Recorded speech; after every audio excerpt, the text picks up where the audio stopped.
সাবেক যে তথ্য যোগাযোগ প্রযুক্তি বিষয়ের যে প্রতিমন্ত্রী জুনায়েদ আহমেদ পলক, তাকে আমরা আন্তর্জাতিক অপরাধ ট্রাইব্যুনালের যে তদন্ত সংস্থা সেখানে জিজ্ঞাসাবাদের জন্য আমরা আদালতের কাছে অনুমতি চেয়েছিলাম।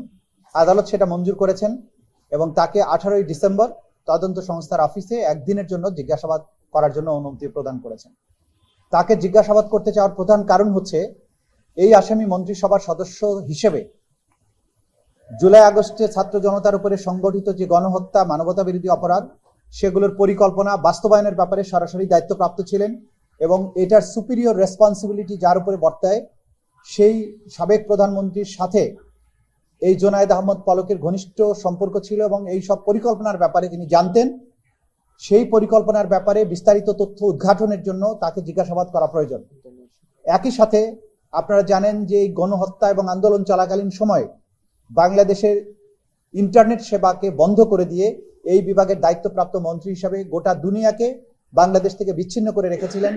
এই গণহত্যার তথ্য মানুষের কাছে পৌঁছার ব্যাপারে তিনি বিঘ্ন সৃষ্টি করেছিলেন এবং এইভাবে একটা বাংলাদেশের মধ্যে সংগঠিত এত বড় একটা অপরাধ, গণহত্যা, মানবতা বিরোধী অপরাধকে গোটা দুনিয়া থেকে আড়াল করার মাধ্যমে গণহত্যার অপরাধটাকে ধামাচাপা দেওয়ার চেষ্টা করেছিলেন।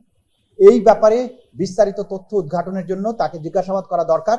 এই কারণে তদন্ত সংস্থা আমাদের কাছে অনুরোধ জানানোর প্রেক্ষিতে আমরা আদালতের কাছে আবেদন করেছিলাম। সেই প্রেক্ষিতে আদালত আমাদের আবেদন মঞ্জুর করেছেন এবং একদিনের জন্য তাকে জিজ্ঞাসাবাদের অনুমতি প্রদান করেছেন। দ্বিতীয় যে পিটিশনটা আমরা মুভ করেছি সেটা হচ্ছে যাত্রাবাড়ি থানায় যে গণহত্যাটা হয়েছিল জুলাই আগস্ট বিপ্লবের সময়ে এবং বাংলাদেশের সবচাইতে বড় গণহত্যাটা হয়েছিল যাত্রাবাড়িতে। সেখানে সাধারণ ছাত্রদেরকে আহত অবস্থায় পড়ে থাকার পরেও সেখানে ব্রাশ ফায়ার করে হত্যা করা হয়েছে। প্রায় 4 শতাধিক মানুষকে সেখানে হত্যা করা হয়েছে।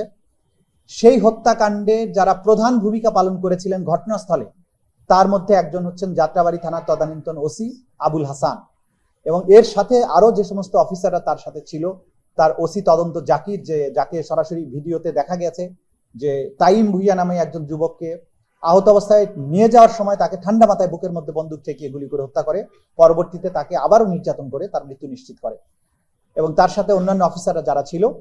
এই ব্যাপারে এই মামলাতে তাদের বিরুদ্ধে আগেই গ্রেপ্তারি পরোয়ানা জারি হয়েছিল। গ্রেপ্তারি পরোয়ানা জারি হওয়ার পরে অভিযুক্ত আবুল হাসানকে গ্রেপ্তার করা হয়। তাকে আগেও ট্রাইব্যুনালে উপস্থিত করা হয়েছিল, আজকেও করা হয়েছে।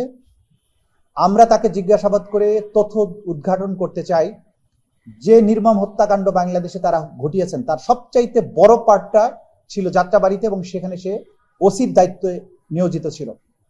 কিভাবে, কার নির্দেশে, কোন কোন অফিসারদের মাধ্যমে এই গণহত্যাটা তারা সংগঠন করেছেন, কে এটা নির্দেশদাতা ছিল, কারা কারা সম্পৃক্ত ছিল এবং কেন তারা এরকম নির্মমতার আশ্রয় নিয়েছে, এই বিষয়টি তথ্য উদ্ঘাটনের জন্য। গোলাবারুদ কোথা থেকে এসেছে, কত রাউন্ড গুলি তারা ব্যবহার করেছে, এইসব ব্যাপারে তথ্য উদ্ঘাটনের জন্য আমরা তাকে জিজ্ঞাসাবাদের জন্য অনুমতি চেয়েছি। একদিনের জন্য অফিস চলাকালীন সময় তাকে জিজ্ঞাসাবাদের অনুমতি আদালত দিয়েছেন। আগামী 15ই ডিসেম্বর তাকে জিজ্ঞাসাবাদের জন্য আমাদের তদন্ত সংস্থার কাছে নিয়ে যাওয়া হবে।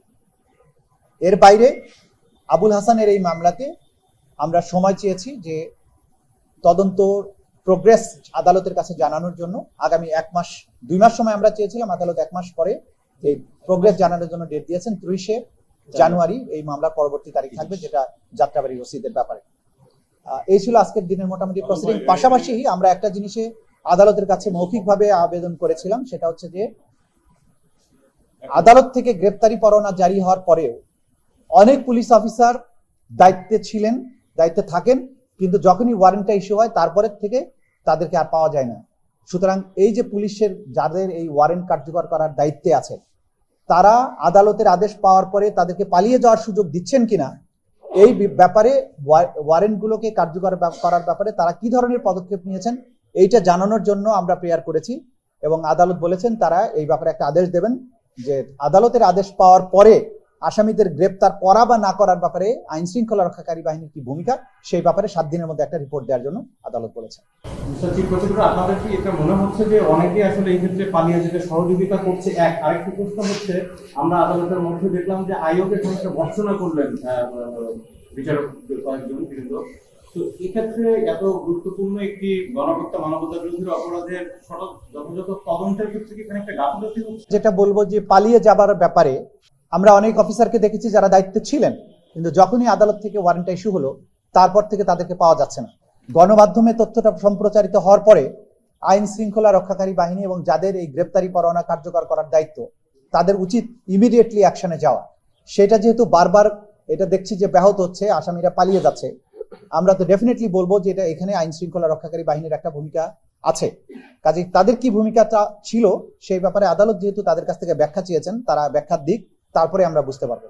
তদন্ত সংস্থায় যারা আছেন তদন্তকারী কর্মকর্তা, তাদের ব্যাপারে আদালত আজকে খানিকটা ক্ষোভ প্রকাশ করেছেন।